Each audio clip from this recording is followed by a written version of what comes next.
జరిగింది. పూర్తి వివరాలు కూడా ఉన్నాయి. ఏ పార్టీకి సంబంధించి ఎంతమంది సభ్యులు ఉన్నారనే అంశాలు కూడా అక్కడ పెట్టినటువంటి పరిస్థితి. సో ఏమంటారు ఇది?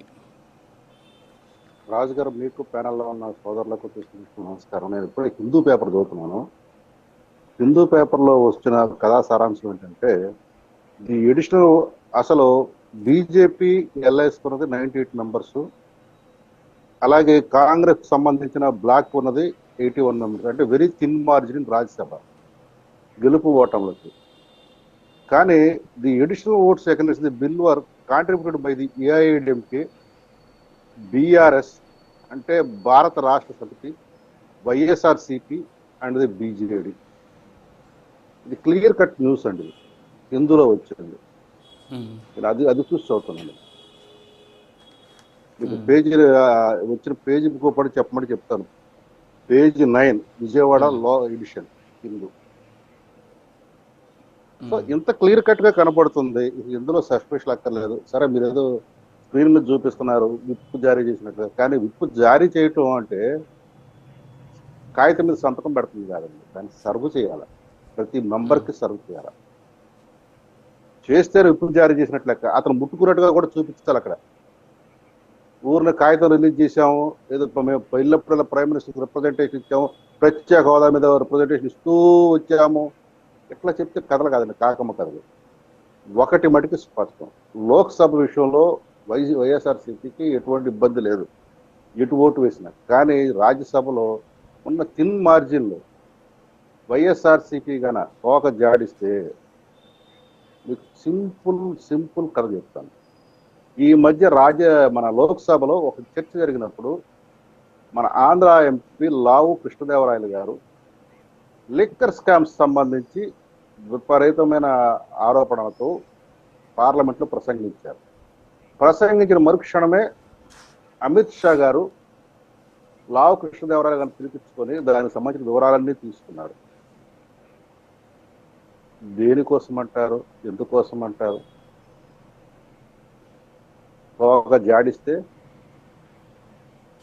ఇక నేను ఇంతకు మించి ఎక్కువ మాట్లాడదు, ఎందుకంటే రాజకీయంగా ఉన్నాం కాబట్టి.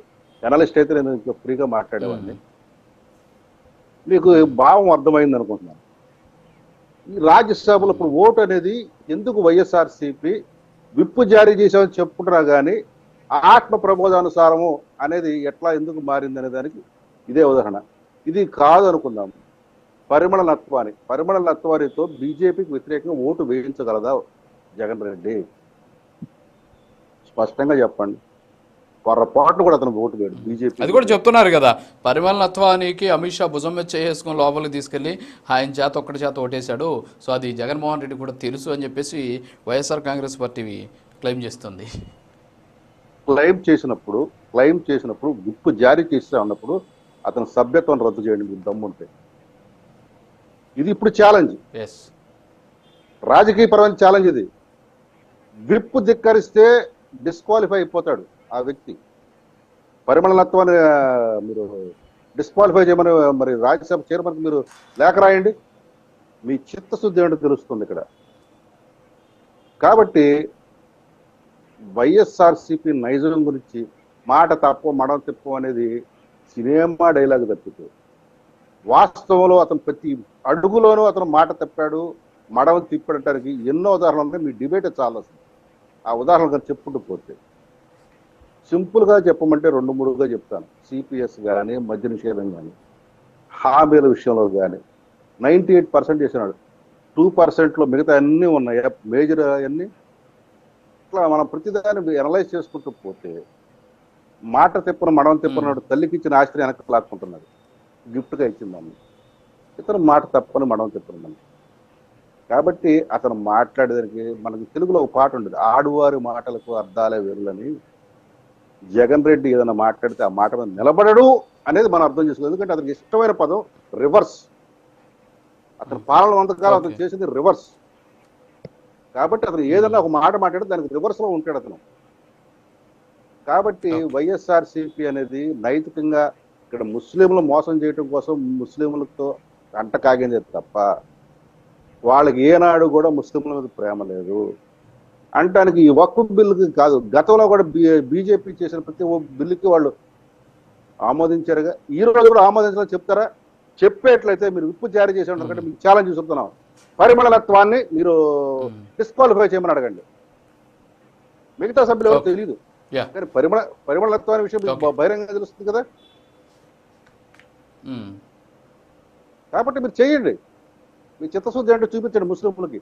కానీ ఒక మాట చెప్తాను, కేరళలో క్యాథలిక్ చర్చిలన్నీ కూడాను ఈ బిల్లును స్వాగతిస్తూ వాళ్ళు ఎంత పోరాటం చేశారో చూడండి.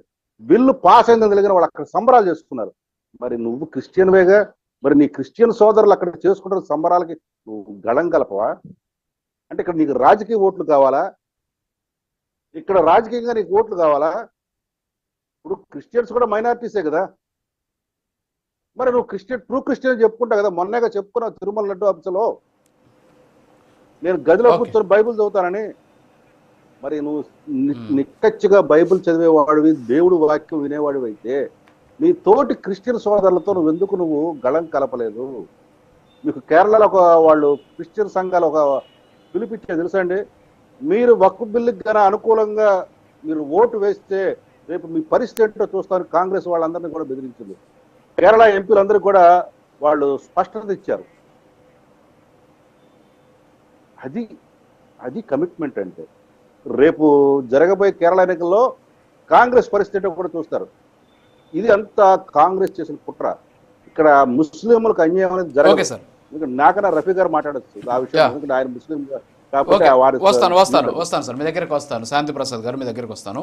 సైద్